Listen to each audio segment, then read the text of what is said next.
Estamos olhando para a Epístola de Paulo escrita para os irmãos da Galácia, e a preocupação do apóstolo Paulo é combater o falso evangelho que estava sendo ensinado pelos falsos mestres e afirmar ao mesmo tempo que pelas obras da lei ninguém pode ser justificado. E nos versos 6 a 10, Paulo elenca 3 proposições que podem ser lógicas e diretamente retiradas. Nos versos 6 e 7, Paulo está admirado que em pouco tempo aqueles crentes estarem abandonando o evangelho para outro que não era o evangelho. Os falsos mestres ensinavam que para ser salvo era preciso guardar certos ritos da lei, como por exemplo, ser circuncidado. Era a graça e mais a circuncisão. Isso nos leva a concluir que é possível uma igreja ser fundada no evangelho e aos poucos ir se desviando dele, acrescentando algo a mais nele.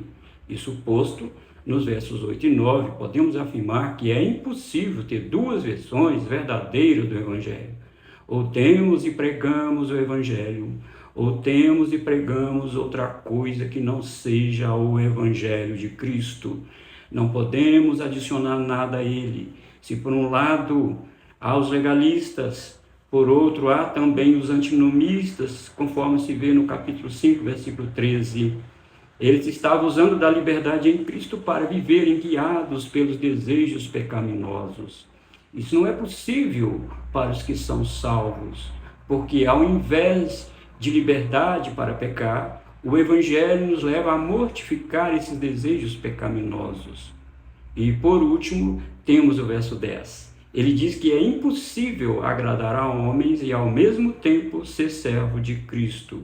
Isto porque quando pregamos o Evangelho, é certo que alguns não aceitarão, é certo que haverá resistência e confrontação, porque o Evangelho nos humilha, nos coloca em nosso lugar e exalta Cristo, mas a natureza irregenerada gosta de ter a proeminência em tudo.